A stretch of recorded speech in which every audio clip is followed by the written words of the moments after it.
बोलिए सद्गुरुदेव की जय। प्रातः स्मरणीय विश्ववंदनीय संतों के सम्राट सद्गुरु कबीर साहिब जी का महान ग्रंथ रत्न बीजक, जिसकी आज साखी बहुत ही मार्मिक साखी है,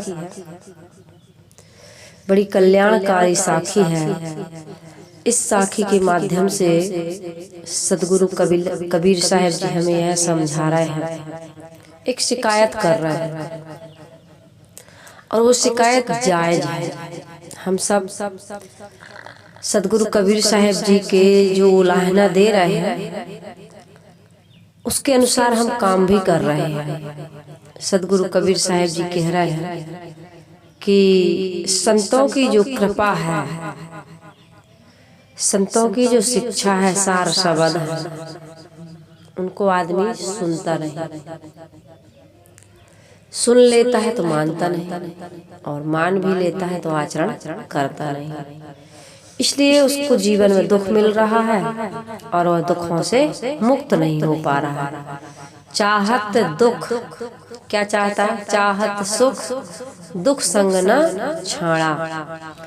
सुख चाहते हुए भी उसे दुख मिल रहा है। इसका कारण क्या है? वो संतों के वचनों को नहीं सुनता, आदर ही नहीं देता। सुन ले तो मानता नहीं, मान ले तो करता नहीं। साहब कह रहे हैं सुकृत वचन माने नहीं। सुकृत वचन, सुकृत क्या है? सुंदर कृत करने वाले,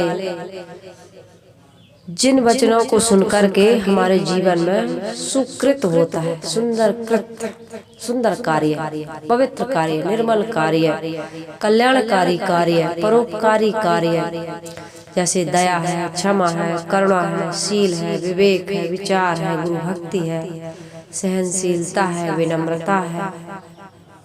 ये सारे सद्गुण जिसके जीवन में आ जाते हैं वो सुकृत कार्य करता है, सुंदर कार्य।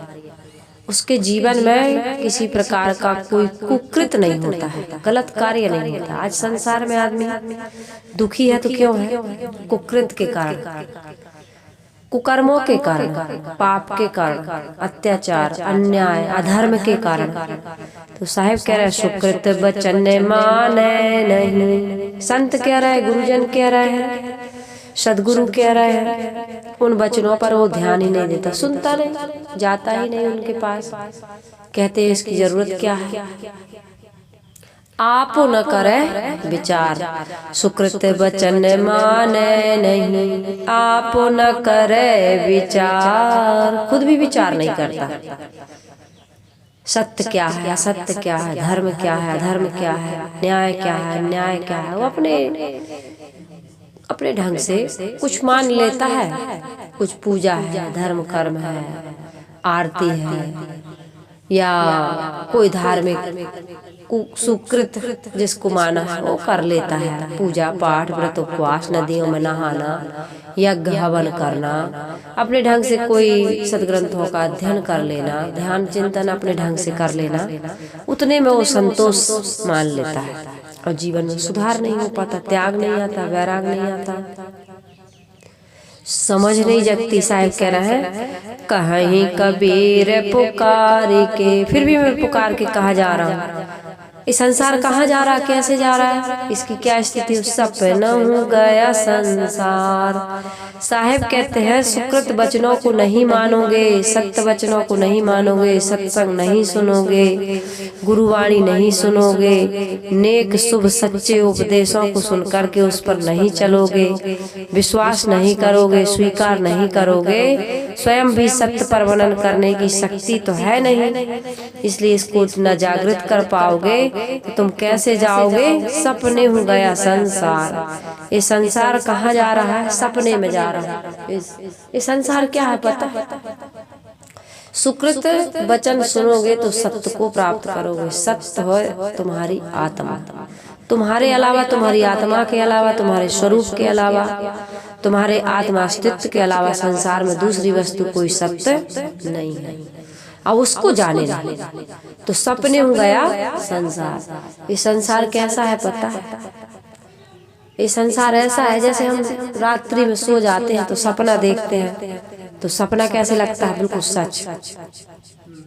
सपने में जो जो देखते हैं बिल्कुल सही लगता है, उसमें रोते गाते हैं लोग, हर्ष शोक मनाते हैं। इसी प्रकार से संसार में आदमी रोग आ रहा, हर्ष शोक मना रहा, लेकिन है क्या ये? सपना। कबीर साहिब जी ने कहा है ना, सपने सोया मानवा खोली जो देखे नैन, जीव परा बहु लूट में ना कछु लेन ना देन। हम लोग अभी प्रयागराज गए थे, जब 2 दिन पहले गए तो वहाँ की स्थिति कुछ अलग थी, 2 दिन बाद कुछ अलग हो गई, और उसके 2 दिन बाद बिल्कुल अलग हो गई। गुरुदेव जी स्वयं कह रहे थे, जब कार्यक्रम समापन हुआ, कहे आज कोई आए, 2 दिन बाद गुरुदेव जी ने कहा आज कोई आए यहाँ, तो उसको ये विश्वास ही नहीं होगा कि 2 दिन पहले यहाँ जगह जगह काउंटर थे, ऑफिस खुली थी, भोजन बन रहा था, भंडार हो रहा था, सत्संग हो रहा था, इतना बड़ा जन सैलाब था। यहाँ की स्थिति कुछ बिल्कुल अलग थी। आज कोई विश्वास करेगा? इस संसार कितने क्षण क्षण बदल रहा है, इस सपने का संसार है। इस संसार का मोह नहीं त्याग पा रहा है आदमी, सपने का मोह यथार्थ में जग नहीं पा रहा। जब आदमी जग जाता है तो सपने से क्या होता है? न लेना ना देना। कबीर साहब ने कहा, कुछ लेना न देना मगन रहना, कुछ लेना न देना मगन रहना, मगन रहना जी मगन रहना, मगन रहना जी मगन रहना, कुछ लेना न देना मगन रहना, कुछ लेना न देना मगन रहना। फिर उसे संसार से कुछ लेना और देना कोई मतलब नहीं रहता। मैंने कुछ दिन पहले शॉर्ट वीडियो डाला है, त्याग की सच्ची परिभाषा, काफी लोग देख रहे हैं उसको। मैंने यही बताया उसमें कि वस्तुओं का मोह त्यागी, संसार की आसक्ति त्यागी। संसार को नहीं त्यागना, वस्तुओं को नहीं त्यागना, इस शरीर को नहीं त्याग सकते आप, लेकिन वास्तविकता यह है कि संसार में रहते हुए भी संसार को हम अपने अनुसार से नहीं चला सकते। जिस शरीर में हम रह रहे हैं, पलक अपने आप गिर रही उठ रही, श्वास अपने आप हम ले रहे हैं छोड़ रहे हैं। शरीर में हम चाहते हैं कि डायबिटीज ना हो, बीपी ना हो, एसिडिटी ना हो, है ना। हमारा पेट हम अपने अनुसार हम कहते हैं कब्ज ना हो, है ना, पेट साफ रहे। कब्ज हो जाता है, पेट साफ नहीं होता है, मलमूत्र का अवरोध हो जाता है। कई बार हम चाहते हैं कि बाल ना पक जाता है, सर्दी जुकाम खांसी बुखार नजला कुछ ना हो। अभी मेरे खुद है, चाहते हैं ना कि ना हो, ठीक हो जाए, लेकिन हमारे अनुसार शरीर नहीं। जब जिस शरीर में हम रह रहे हैं अपने अनुसार नहीं चल रहा, तो संसार हमारे अनुसार चलेगा, संसार के लोग हमारे अनुसार चलेंगे, ये भ्रम है। शरीर हमारे अनुसार चलेगा, संसार की चीजें हमारे अनुसार चलेंगी, लोग हमारे अनुसार चलेंगे, और इसी भ्रम मान्यता में, इसी अंधविश्वास में, इसी झूठे प्रयास में हमारा जीवन बर्बाद हो जाता है। सत्य को हम समझ नहीं पाते। संसार क्षण क्षण बदल रहा है, उस बदलते हुए संसार में हम इतना मोह ग्रसित हो गए हैं कि अपनी दुर्दशा करा रहे। बच्चा पैदा होता है या विवाह होता है आपका, पत्नी और पति मिलते हैं, बड़े अनुकूल लगते हैं, एक दूसरे से मिलते हैं, शरीर मिलता है, मन मिलता है, कहते हैं 2 आत्माओं का मिलन है। कहाँ मिलन है? कुछ भी नहीं मिलता। कभी भी जाति मिल नहीं सकता है, स्वजाति हमसे अलग हो नहीं सकता है, और हमारा स्वजाति हमारी आत्मा, मैं बिल्कुल पूर्ण शुद्ध पूर्ण परमात्मा, मैं अलग हूँ, आप पूर्ण शुद्ध पूर्ण परमात्मा, आप अलग हैं। आत्माएं नहीं मिलती, आत्माओं के गुण धर्म मिल जाते हैं, आत्मा नहीं मिलती कभी। और विजाति तो मिल ही नहीं सकता, ये जड़ प्रकृति, इनके गुण धर्म नियम अलग है। जिस शरीर में रह रहे हैं वह शरीर और आत्मा कभी एक नहीं होती। दोनों एक दूसरे को पहचानते नहीं, एक होना तो बड़ी दूर की बात, होगा भी नहीं, क्योंकि दोनों तत्व अलग अलग। यहाँ तुम्हारा कौन है, क्या है, कुछ भी नहीं।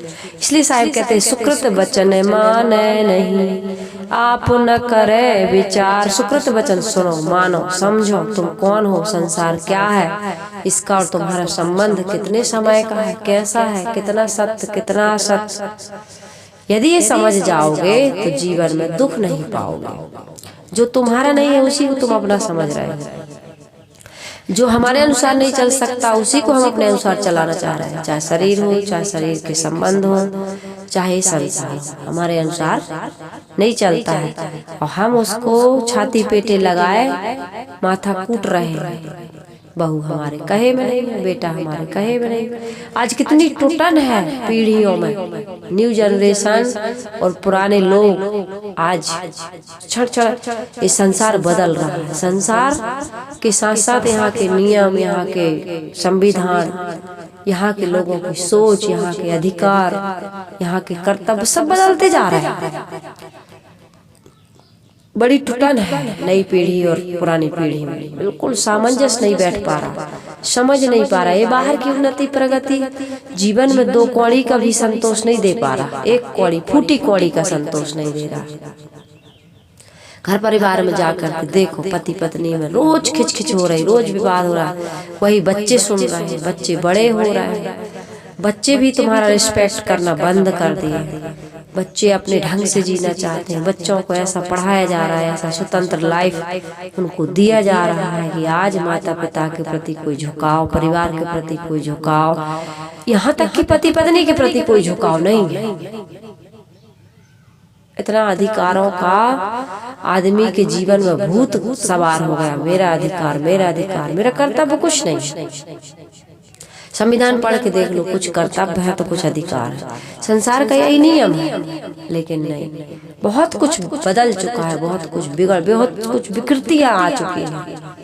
भारत देश में आज पाश्चात्य संस्कृति और सभ्यता सिर चढ़ करके बोल रही है। आज किसी का कोई रिस्पेक्ट नहीं, न पति पत्नी में, न सास ससुर में, न माता पिता में। इतना सेल्फ हो गया है आदमी, इतना सेल्फिश कहना चाहिए, स्वार्थी, अहंकारी। सेल्फ कहते कहते सेल्फ स्वार्थी हो गया, अहंकारी हो गया। विनम्रता, सरलता, कोमलता, सेवा भाव, उपकार, ये सब खत्म। तो सदगुरु कबीर साहिब जी कह रहे हैं कि सुकृत वचन माने नहीं। सुकृत वचन क्या है? जो वचन हमें सत्य की ओर ले जाए, समझ की ओर ले जाए, सत्कर्म की ओर ले जाए, पुण्य की ओर ले जाए, धर्म की ओर ले जाए, हमारे जीवन को निर्मल पवित्र बनाए, सरल बनाए, विनम्र बनाए, मधुर बनाए, मीठा बनाए, वो बात है हमें। अब संत गुरु को कहाँ आदर, नई पीढ़ी बिल्कुल बैठना सुनना नहीं चाहती। अरे फालतू की बातें हैं, फालतू की बातें कह करके इग्नोर करते हैं। घर में चले जाओ, बच्चे बैठते नहीं, सुनते नहीं, बहुओं को जरूरत नहीं, पैसा, पद, अधिकार, शासन, स्वामित्व यही चाहिए, खाना, घूमना, भोगना, इसी में कब तक खाओगे, कब तक घूमो, कब तक भोग, कितना कमाओगे, किस लिए खाते क्यों हो? जीने के लिए कमाते क्यों? खाने के लिए खाते क्यों? जीने के लिए जीते क्यों हो? भोगने के लिए। इस भोग का परिणाम क्या होगा? क्या मिल रहा है? तृप्ति मिली, संतोष मिला, तृप्ति संतोष मिल गया? नहीं मिला।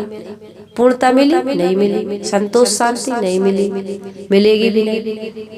अभी खाए 4-6 घंटे में फिर भूख लग गई, अभी मिले, वासना या भोगों का भोग भोगा कुछ दिन में, कुछ क्षण में, फिर अभी शराब पिए, अगली मीटिंग में और ज्यादा पिएंगे। अभी रात में पीते थे, अब दिन में भी पिएंगे, 24 घंटे पिएंगे। अच्छा, पीने से क्या परिणाम निकलेगा? अमर हो जाओगे, तृप्त हो जाओगे, इच्छा तुम्हारी बुझ जाएगी। कुछ भी हो, कोई भी भोग हो, संसार के ये प्राणी पदार्थ, ये शरीर, ये भोग, ये सब नश्वर है।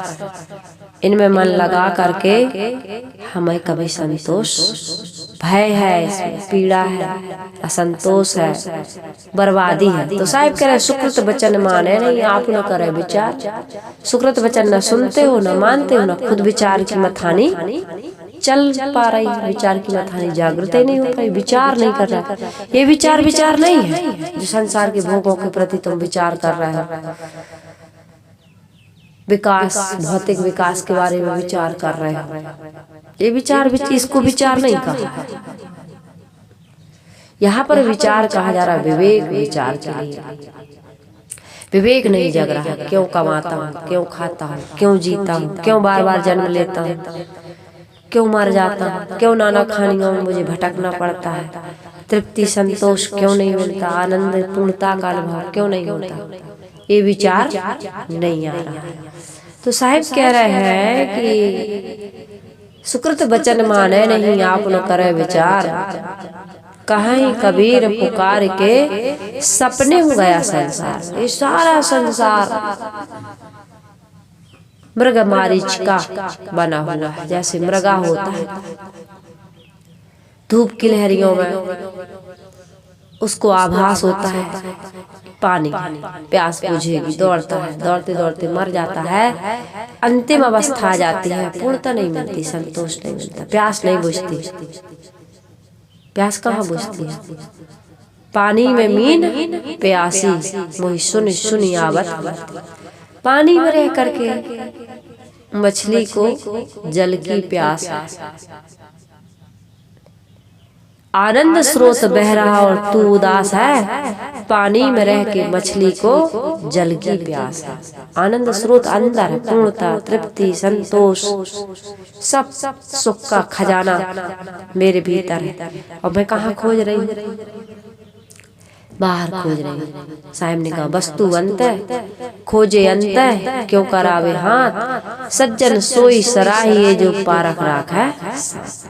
परख नहीं, विवेक नहीं, क्योंकि सुकृत वचन सुने नहीं, संत गुरु के पास गए नहीं, तो हमारे जीवन में कभी भी पूर्णता का अनुभव, संतोष का अनुभव, शांति का अनुभव, अमरता का अनुभव, निर्भयता का अनुभव नहीं हो रहा है, होगा भी नहीं, क्योंकि हमारी वस्तु अलग है, खोज अलग है। ये सारी चीजें भीतर मिलेंगी। भीतर भीतर कौन जाता है? अंतर्मुख कौन होता है? स्वरूप का बोध कौन प्राप्त करता है? कोई नहीं। कोई विरले विरले संत महात्मा सदगुरु, उनके पास हम जाते नहीं, उनका हम सुनते नहीं। तो सुकृत वचन माने नहीं, आप न करे विचार, कहीं कबीर पुकार के सपने हुआ संसार। ये सारा संसार कहाँ जा रहा है? सपने के संसार में भुला रहा है अपने आप को। ऐसा व्यक्ति तो स्वप्न से भी कभी मुक्त नहीं हो सकता, संसार में ही फंसा रहेगा। स्वप्न हो गया संसार में, सपने देखते देखते चले, सपने में भी तुम्हें सुख नहीं मिलता। एक दादाजी थे राजस्थान में, शरीर छूट गया उनका। कहे साहेब जब तक संत गुरु का सानिध्य नहीं मिला था, सपने में भी सुखी नहीं था। सपने भी बड़े डरावने आते थे, भयावने आते थे। लेकिन जब से सदगुरु अभिलाष साहेब जी के सानिध्य में आया, ज्ञान मिला, तब से सपने आना बंद हो गए, और आते भी हैं तो बड़े निर्मल, बड़े पवित्र, बड़े आत्मज्ञान और संतोष से परिपूर्ण सपने आते हैं। बोध वैराग्य के सपने आते हैं, संत गुरु के उपदेश के सपने आते हैं। सपने में भी गुरु जगा रहे हैं, बोध दे रहे हैं, ज्ञान दे रहे हैं। अब मुझे संतोष मिला। बैठे रहते थे बढ़िया, गुरुदेव जी की प्रवचन सुनते थे। शरीर में रोग लग गया था, दवाई लेते थे। बहू बेटा नाती बहू सब बढ़िया समय से दवा देने आते थे, भोजन देने, मन अनुकूल यानी स्वास्थ्य के अनुकूल।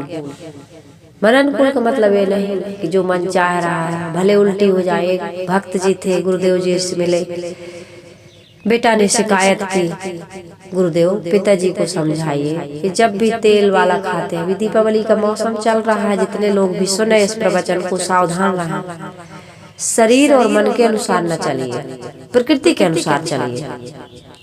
हमारे शरीर की जो प्रकृति है, जो हमें रुचता है, पचता है, रुचने के अनुसार खाओगे, पचने के अनुसार खाओगे, दोनों अलग अलग चीज। रुचता तो कुछ और है लेकिन पचता कुछ और है। तो जो पचता है उसके अनुसार खाए, रुचता है उसके अनुसार, तो रुचता है उसके अनुसार खाते थे। तेल फूल का कुछ बनता था, खा लेते थे, और फिर अगले ही समय उनको उल्टी भी दस्त भी हो जाता था। तो बेटा ने शिकायत की, पिताजी को समझाइए, जीभ को जिभ्या स्वार्थ कारणे नरकीने बहुत उपाय। का करे नवाज जवान बाय बिगड़ी, बोलने में संयम नहीं, खाने में संयम नहीं। इनको कुछ समझाइए पिताजी को। गुरुजी ने समझाया, क्यों भाई, जो तुम नहीं पचा पाते उसको क्यों खाते हो? परेशान होते हो, परिवार के लोग भी परेशान, आप भी परेशान। कैसा है, जितना खाने में आनंद आता है उतना ही उल्टी दस्त हो जाते हैं ना, उसमें परेशानी नहीं होती। तो ऐसे लोग एक बार ठगावे बावनवीर कहावे, और बार बार ठगावे और गप्पूनाथ कहावे। गप्पूनाथ बने रहते हैं लोग। गुरुदेव जी अपने प्रवचनों में कहते थे, मार मार रेतनी मैं जितनी की तेतनी, तोर हाथवा पे राय मोर आदतों न जाए। अवध क्षेत्र की कहावत। मार मार रेतनी, तो कितना भी समझाओ, काम हम मैं जितनी की तेतनी, वही काम करेंगे। तो ऐसे सत्संग सुनने से, सत्संग भाई बहनों से, दादा दादियों से, मेरी बहनों से, बूढ़े बुजुर्गों से, बच्चों से, नौजवानों से मेरा निवेदन है, अपना हित अनहित जानिए, अपने जीवन को सुंदर निर्मल पवित्र बनाइए। यदि गुरु का ज्ञान नहीं मिला तो ये दीपावली का पर्व हमें बाहर की रोशनी अंदर का अंधेरा दूर नहीं कर सकती है। ये बाहर के पटाखे, ये फुलझड़ियाँ, ये बाहर की साफ सफाई, ये मिठाइयाँ साल में एक बार मिल जाती है, इससे संतोष नहीं होगा। बाहर अंतःकरण के जो कचरा है, बेकार है, उसको झाड़िए, उसको साफ करिए। अज्ञानता का जो कचरा आ गया है उसको दूर करिए। निर्मल पवित्र अंतःकरण, स्वच्छ अंतःकरण में ज्ञान भक्ति विवेक विचार का दीपक जलाइए। सुंदर आचरण और रहने की, वाणी की मिठाई खाइए, और दूसरों को शुगर फैक्ट्री कहाँ है? अपनी जुबान में है ना, तो अपनी जुबान को मीठा बनाइए,